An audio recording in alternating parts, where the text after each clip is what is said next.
നമസ്കാരം, എൻ്റെ പേര് ഐശ്വര്യ ക്രിസ്റ്റഫർ. ഹെഡ്ജിൻ്റെ മാർക്കറ്റ് ടോക്കിലേക്ക് സ്വാഗതം.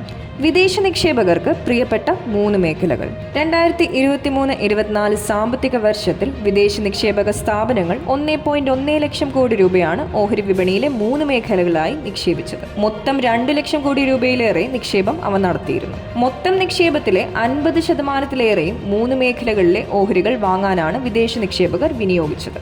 Capital goods, consumer services, automobile എന്നീ 3 മേഖലകളിലായി 1.08 ലക്ഷം കോടി രൂപ അവ കഴിഞ്ഞ സാമ്പത്തിക വർഷം നിക്ഷേപിച്ചു. ക്യാപിറ്റൽ ഗുഡ്സ് മേഖലയിൽ മാത്രമായി നിക്ഷേപിച്ചത് 46,680 കോടി രൂപയാണ്.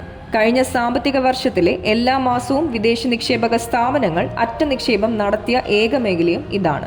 വിദേശ നിക്ഷേപകർക്ക് പ്രിയപ്പെട്ട രണ്ടാമത്തെ മേഖല കൺസ്യൂമർ സർവീസസ് ആണ്. ഈ മേഖലയിൽ നിക്ഷേപിച്ചത് 32,198 കോടി രൂപയാണ്.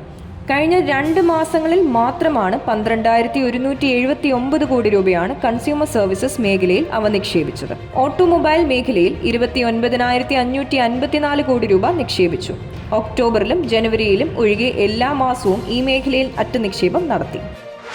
പുതിയ ഉയരം കുറിച്ച് നിഫ്റ്റി. ഓഹരി സൂചികയായ നിഫ്റ്റി പുതിയ ഉയരങ്ങളിലേക്ക് നീങ്ങുന്നത് തുടരുന്നു. ഇന്ന് 22,775.7 പോയിന്റ് എന്ന പുതിയ റെക്കോർഡ് നിലവാരത്തിലേക്കാണ് നിഫ്റ്റി നീങ്ങിയത്. നിഫ്റ്റി 22,750 പോയിന്റ് മുകളിലായി ക്ലോസ് ചെയ്തു. സെൻസെക്സ് 354 പോയിന്റ് ഉയർന്ന് 75,038-ലും നിഫ്റ്റി 111 പോയിന്റ് നേട്ടത്തോടെ 22,753-ലുമാണ് ക്ലോസ് ചെയ്തത്. 1,761 ഓഹരികൾ നേട്ടം രേഖപ്പെടുത്തിയപ്പോൾ 1,617 ഓഹരികളുടെ വിലയിടിഞ്ഞു.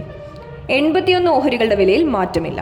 Call India, BPCL, ITC, Kotak Mahindra Bank, Hindalco Industries എന്നിവയാണ് ഇന്ന് നേട്ടത്തിൽ മുന്നിൽ നിന്ന നിഫ്റ്റി ഓഹരികൾ. HDFC Life, Cipla, Maruti Suzuki, Divi's Lab, Shriram Finance എന്നിവയാണ് കൂടുതൽ നഷ്ടം നേരിട്ട നിഫ്റ്റി ഓഹരികൾ.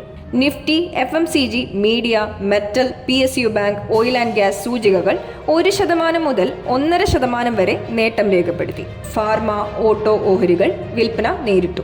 BSE മിഡ് ക്യാപ് സൂചിക 0.89%, സ്മോൾ ക്യാപ് സൂചിക 0.46% നേട്ടത്തോടെ ക്ലോസ് ചെയ്തു.